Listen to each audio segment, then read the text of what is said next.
एक जंगल में दो दोस्त रहते थे। एक का नाम चिक्की था और दूसरे का नाम सूरा। वे दोनों बहुत अच्छे दोस्त थे। चिकी, बहुत दिन हो गए हम दोनों ने दौड़ नहीं लगाई। क्यों ना आज हम दोनों दौड़ लगाए? क्यों नहीं दोस्त, आज हम पूरा जंगल घूम आएंगे और इसी के साथ हमारी दौड़ भी हो जाएगी। फिर दोनों ने दौड़ लगाना शुरू कर दिया। तो दोस्त, तुम तैयार हो ना? हाँ, मैं बिल्कुल तैयार हूँ। तो फिर चलो, देर किस बात की। ये कहते ही बाज अपने पंख फैलाकर उड़ गया। चिकी कभी मुझसे तेज नहीं उड़ पाएगा। उसका बेचारे का सपना सपना ही रह जाएगा। सूरा तेजी से आगे बढ़ जाता है और चिक्की पीछे ही रह जाता है। यह सूरा तो बहुत तेज उड़ता है। उसने तो मुझे थका ही दिया। पता नहीं मैं इसे कब हरा पाऊंगा। लगता है मुझे और प्रयास करना पड़ेगा। उड़ते उड़ते तो मैं थक ही गया। पता नहीं चिंकी कहाँ रह गया, जरा देखूं तो। लगता है वो पीछे ही रह गया। अब मुझे नहीं लगता कि वो मेरा पीछा करेगा। लगता है उसने हार मान ली। वो मेरा मुकाबला कभी नहीं कर सकता। पर पता नहीं वो इतनी जल्दी हार क्यों मान जाता है। खैर, अब मुझे वापस लौटना ही पड़ेगा। चिक्की पेड़ की डाल पर बैठा था, तभी उसका दोस्त वहां आ पहुंचा। क्या हुआ दोस्त? तुम रास्ते से इतनी जल्दी लौट आए। क्या तुम इतनी जल्दी थक जाते हो? अब मैं तुम्हें कैसे हरा पाऊंगा भाई? तुम तो बहुत तेज उड़ते हो। हाँ, वह तो है। तुम मुझे कभी नहीं हरा सकते, क्योंकि तुम हर बार हार जाते हो और जीतने की कोशिश भी पूरी तरह नहीं करते। मैंने पूरी कोशिश की थी, लेकिन तुम आगे निकल गए, इसलिए मैं तुम्हें पकड़ नहीं पाया। अरे रहने दो दोस्त, तुम तो हमेशा बहाने ही बनाते हो। तुम कभी जीत नहीं पाओगे। चिक्की को यह बात बहुत बुरी लगी। वह चुप हो गया और मन ही मन सोचने लगा। मेरा दोस्त मुझे हराकर अपने आप को कुछ ज्यादा ही ऊंचा समझने लगा है। अब मुझे कुछ करना ही पड़ेगा। फिर चिक्की अपने गुरु के पास आया ताकि वह अपनी समस्या बता सके। अरे चिकी, इतने दिनों बाद तुम्हें देखकर अच्छा लगा। कैसे आना हुआ? गुरुजी, आपके बिना मैं समाधान नहीं ढूंढ पा रहा। कृपया मेरी मदद कीजिए। मदद तो मैं जरूर करूंगा, लेकिन पहले यह तो बताओ चिकी, तुम्हारी असली समस्या क्या है? गुरुजी, मैं हर बार मेहनत करता हूँ, पर जीत हमेशा मेरे हाथ से निकल जाती है। मुझे समझ नहीं आता कि मुझसे कहाँ गलती हो जाती है। अच्छा, तो ये तुम्हारी समस्या है। तुम जितना चाहते हो उतना उड़ नहीं पाते, और यही बात तुम्हें परेशान करती है ना? लेकिन गुरुजी, उड़ने की बात तो मैंने आपको बताई ही नहीं। फिर आपको कैसे पता चल गया कि मैं इसी बात से परेशान हूँ? मैं तुम्हारा गुरु हूँ चिकी। मुझे सब पता रहता है कौन किस बात से परेशान है। मैं तुम्हें अच्छी तरह जानता हूँ।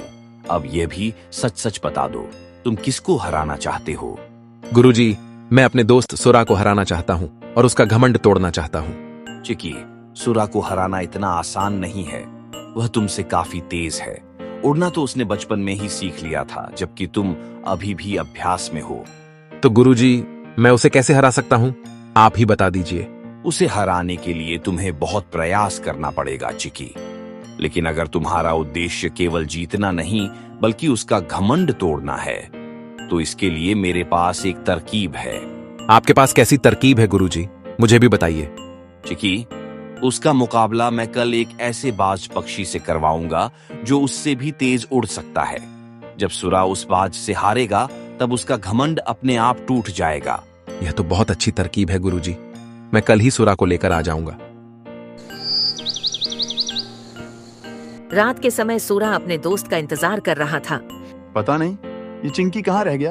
अब तक तो उसे आ जाना चाहिए था। तभी चिंकी अपने दोस्त सूरा के पास आ पहुंचा।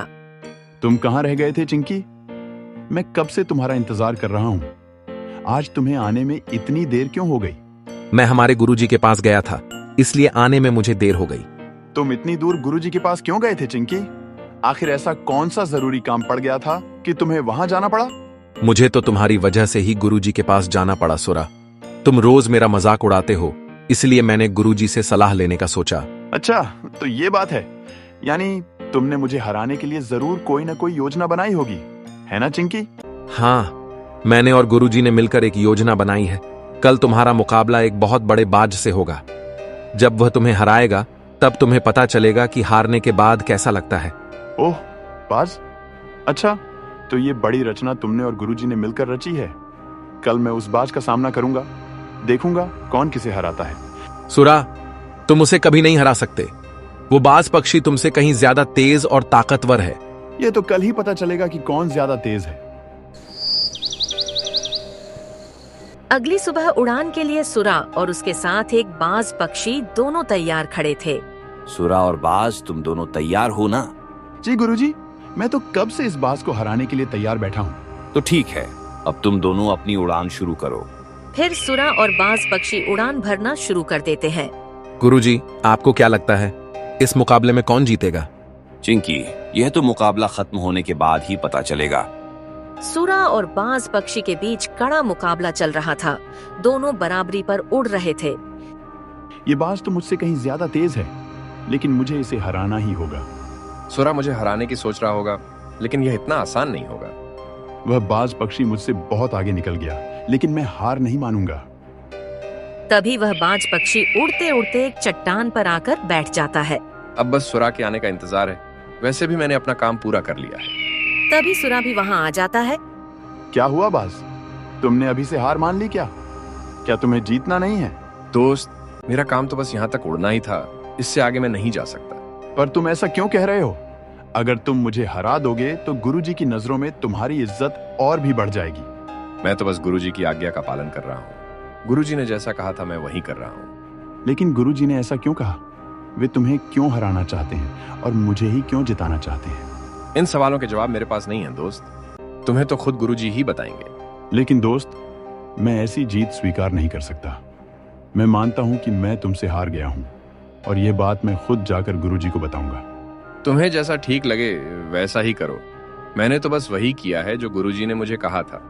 ये कहते ही बाज पक्षी अपने पंख फैलाकर उड़ जाता है। फिर सुरा मन ही मन सोचने लगा, क्या गुरुजी अब मुझ पर विश्वास नहीं करते? क्या उन्हें पहले से ही पता था कि मेरी हार निश्चित है? लेकिन अगर ऐसा था तो उन्होंने मुझे गलत तरीके से जिताने की कोशिश क्यों की?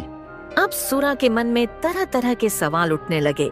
नहीं, मुझे अब गुरुजी के पास जाना ही होगा और उनसे पूछना पड़ेगा कि उन्होंने मेरे साथ ऐसा क्यों किया।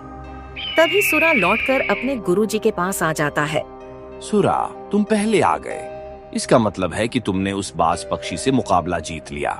गुरुजी, सच्चाई यह है कि मैं यह मुकाबला जीत नहीं सका, बल्कि हार गया हूँ। ये तुम क्या कह रहे हो सुरा? तुम जीत कर भी अपनी हार मान रहे हो। गुरुजी, सच्चाई तो आप जानते ही हैं। फिर आप मुझे इस तरह से क्यों जिताना चाहते थे? आपने ऐसा क्यों किया? मैं समझ नहीं पा रहा हूँ। ये तुम कैसी बातें कर रहे हो सुरा? गुरुजी, मैं सच ही तो कह रहा हूँ। आपने ही उस बाज पक्षी से कहा था ना कि मुझे जिताना है। अब तुम्हें तो पता चल ही गया है। तुम्हें खुश होना चाहिए। मैंने तुम्हारे लिए अच्छा सोचकर यह किया। गुरुजी, अगर मैं हार भी जाता तो शायद उतना दुखी ना होता जितना आज हो रहा हूँ। लेकिन सुरा, तुम दुखी क्यों हो रहे हो? तुम्हें तो प्रसन्न होना चाहिए। खुशी उन्हीं को मिलती है जिन्हें हार जीत का फर्क नहीं पता। पर आपने मेरी झूठी जीत करके मुझे खुद से ही हरा दिया। सुरा, तुम रोज खुद से हारते हो। ये आप क्या कह रहे हैं गुरुजी? मैं रोज खुद से कैसे हार सकता हूँ? सुरा, तुम रोज अपने दोस्त को हराकर यह सोचते हो कि तुम सबसे तेज हो, लेकिन यही तुम्हारी सबसे बड़ी भूल है। तुम उस दोस्त से मुकाबला करते हो जो तुमसे कहीं अधिक कमजोर है। लेकिन गुरुजी, हम दोनों तो बस खेल खेल में मुकाबला करते हैं। इसमें असली हार जीत तो होती ही नहीं। सुरा, खेल खेल में मुकाबला करना अच्छी बात है, लेकिन जीतने के बाद जो बातें तुम चिक्की से कहते हो वे बहुत गलत हैं। तुम्हें अपने आप पर इतना घमंड नहीं करना चाहिए। यह सुनकर सुरा मन ही मन विचार करने लगा। गुरुजी, बिल्कुल ठीक कह रहे हैं। ना जाने मैंने चिक्की को कितनी बार परेशान किया। उसका मजाक उड़ाने के बजाय मुझे उसका हौसला बढ़ाना चाहिए था। तुम क्या सोच रहे हो सुरा? गुरुजी, मुझे माफ कर दीजिए। मैंने बहुत बड़ी भूल की है। आप बिल्कुल सही कह रहे हैं। माफी मुझसे नहीं, चिक्की से मांगो। ये कहते ही गुरुजी वहाँ से उड़ जाते हैं। अब सुरा को अपनी गलती का एहसास हो चुका था, इसलिए वह चिक्की से माफी मांगने के लिए तैयार हो गया था। चिक्की, मेरे दोस्त, मुझे माफ कर दो। मैंने तुम्हें बहुत परेशान किया। मैं अपने आप को दूसरों से ऊंचा समझने की गलती करने लगा था। तुम्हें अपनी गलती का एहसास हो गया, मेरे लिए यही सबसे बड़ी बात है। मुझे बहुत अच्छा लगा कि आज तुमने अपनी गलती स्वीकार की। दोस्त, तुम्हें पता भी नहीं तुमने मुझे कितनी बड़ी मुसीबत से निकाला। अगर मैं अपने घमंड में ही रहता तो किसी न किसी दिन मुझे बड़ा नुकसान उठाना पड़ता। तुम सचमुच मेरे सच्चे दोस्त हो। मैं तो हमेशा तुम्हें अच्छी बातें ही बताता हूं, पर तुम मेरी नहीं सुनते। इसलिए मुझे गुरुजी का सहारा लेना पड़ा। मैं नहीं चाहता कि तुम्हें कभी कोई नुकसान हो। तुम मेरे बारे में इतना सोचते हो, लेकिन मैंने तुम्हारे बारे में कभी नहीं सोचा और मैं हमेशा तुम्हारा मजाक बनाते रहा। तुम्हारे जैसा दोस्त मिलना मुश्किल है। इन सब बातों को अब छोड़ो दोस्त, और हमेशा याद रखना, कभी किसी का मजाक मत बनाना, उससे दिल को बहुत ठेस पहुंचती है। नहीं दोस्त, मैं अब कभी किसी का मजाक नहीं उड़ाऊंगा, बल्कि उनका हौसला बढ़ाऊंगा ताकि वे और आगे बढ़ सकें, और तुम्हें भी अपने जैसा सकारात्मक बनाऊंगा।